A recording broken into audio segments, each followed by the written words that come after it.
আসসালামু আলাইকুম ফ্রেন্ডস, কি অবস্থা সবার? তো চলে এলাম একটা ভিডিও নিয়ে। আজকের ভিডিওর উদ্দেশ্য হচ্ছে যশোরের ইতিহাসে সর্বোচ্চ ভাইরাল হওয়া একটা মেলা। তো ওই মেলা যে পরিমাণ ভাইরাল হয়েছে তা বলার বাইরে। হ্যাঁ, আপনার সেই ভাবনার সেই মেলার কথাই বলতেছি আমি। যশোর ক্ষুদ্র কুটির শিল্প মেলা, 1 মাস ব্যাপী যে মেলাটা। হুট করে আমার বন্ধু চলে আসে সাতক্ষীরা থেকে এবং বন্ধুর সারপ্রাইজ করার জন্য এই মেলায় যাওয়া। তো যেই কথা সেই কাজ, কোনো কথা ছাড়াই চলে আসলাম। আর যশোর থাকার কারণে আমার এর আগে অনেকবার সুযোগ হয়েছিল, আমি ঘুরছিলামও। আজকের উদ্দেশ্য ছিল ফ্রেন্ডের সাথে ঘোরার। আপাতত জিওর কাছে থেকে যাওয়া হচ্ছে। অবশ্য বন্ধুর জন্মস্থান যশোরেই, কিন্তু পড়াশুনোর কারণে, বিভিন্ন কারণবশত কারণে সে সাতক্ষীরায় থাকতে হয় তার এখন। আপাতত যশোর তার কাছে একদমই একটা অচেনা একটা শহর মাত্র। তো যাই হোক, মেলার কথায় আসি। তো মেলাটা অবস্থিত হয় যশোর ক্যান্টনমেন্টের কলেজের পিছনে আর কি, আরবপুর থেকে বাইপাস রোডে। আমরা অলরেডি বাইপাস রোডেও চলে আসছি, যশোর ক্যান্টনমেন্ট কলেজও পার হয়েছি, দেন ক্যান্টনমেন্ট কলেজের পিছনে আমরা যাইতেছি। তো এটা সেনানিবাস, এই বাম দিকে গেলেই আমাদের সেই মেলাটা ফুল 1 মাস ব্যাপী হচ্ছে।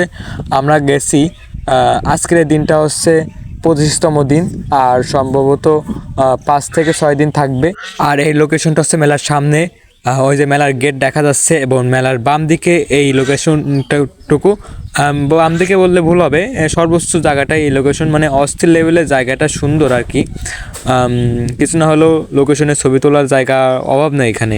আর লোকেশনের বাকি কতটুকু বললাম না, আপনারা বুঝে নেন আর কি। যেহেতু জায়গাটা সুন্দর ছিল, তো জায়গাটা পেয়ে আমি ছবি তুলতে ব্যস্ত হয়েছিলাম, আমার ফ্রেন্ডও ছিল। প্রথমে খারাপ লাগছিল যে জায়গাটায় আসছি, কিন্তু কাপাল ব্যতীত প্রথমে ইতিম লাগছিল, তারপরে হুট করে ঠিক হয়ে গেছে। তো মজা আড্ডা এখানেই দুটো বন্ধু মিলে। আর এখানে আমি আসতে না আসতে আমার অনেক বন্ধু বান্ধবের সাথে অলরেডি দেখা হয়ে গেছে, ঠিক আছে।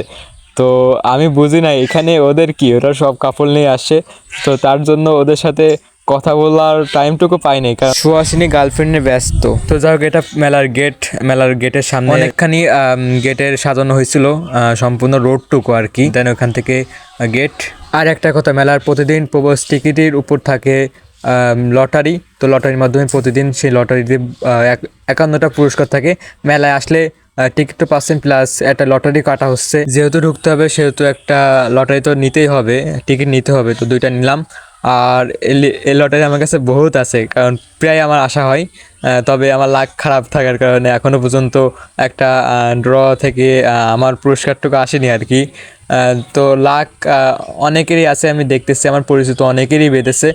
আপনার 51টা প্রতিদিন পুরস্কার থাকে, তার ভিতরে 5টা আকর্ষণীয় পুরস্কার, 5টা বাইক কোনো সময় থাকে, 3টা বাইক থাকে, সোনা থাকে, মানে অনেক রকম। আর ড্র করা হয় প্রতিদিন রাত 10টা 30 মিনিটে।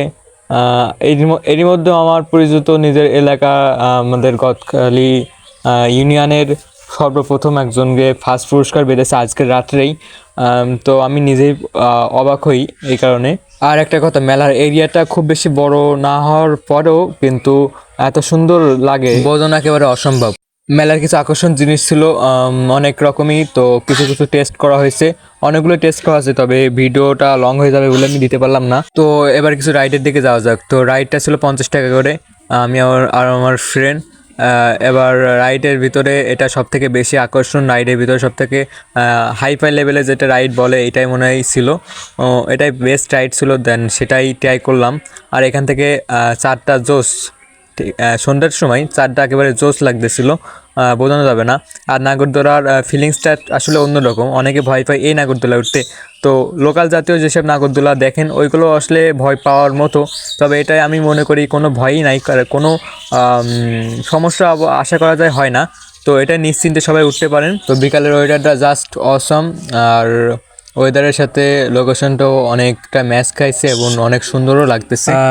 বেশি লোকজন অবশ্য 25 দিনে হয়নি, জাস্ট হয়েছিল প্রথম দিনে, এবং লাস্টের দিনে আশা করা যায় তার থেকে ডবল হবে।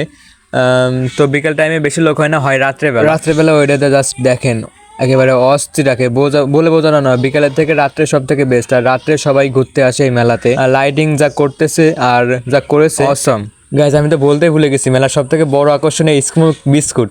আসলে বিস্কুটটা আসলে কোনো মজার নাই, কোনো কিছুই টেস্ট না, তবে স্মোকের জন্য সবাই এটা স্পেশাল। আর এটার দাম 50 টাকা। এতে সর্বোচ্চ 8টা মতো স্মোক স্মোক বিস্কুট, মানে বিস্কুট থাকে, বিস্কুটও বলা যাবে না, এটা চিপস টাইপের, লাইক পনির জাতীয়। পনির যে চিপসটা খাইছেন ওই সেম টু সেম জিনিস এখানে, জাস্ট একটা ধোয়া দিয়ে দেয়, তার জন্য স্মোক বিস্কুট। তো আমি আমার ফ্রেন্ড ট্রাই করে নিলাম, তো আমার তো ভালো লাগেনি, তবে আমার ফ্রেন্ডের ভালো লাগছে। আমি আশা করি যে এটা 20 টাকা হলে, 20 থেকে 30 টাকা হলে ভালো লাগতো, তবে দাম হয়ে গেছে 50 টাকা। তো মেলা হিসেবে 50 টাকাও একটু বেশি হয়ে যায়, তারপরেও যেটা নির্ধারণ করছে সেটা কি আর বলো। তো দেখতে দেখতে অনেক রাতে হয়ে গেছে, তবে আমি যে ভিডিওগুলো ছিল ফোনে যদি সেটা দেওয়া হয় ভিডিওটা অনেক লং হয়ে যাবে, লাইক আপনার 30 মিনিট প্লাস। তো আমি আর দেখাইতে পারলাম না, যতটুকু ইম্পর্টেন্ট জিনিস সেগুলো দেখালাম। আর কারো কোনো প্রশ্ন থাকলে কমেন্টে জানাবেন। আর এটা রাত্রে মেলার গেট, তো গেটটা কি বলবো, রাত্রে বললাম না, বিকালের থেকে রাত্রে আরও জোশ লাগে।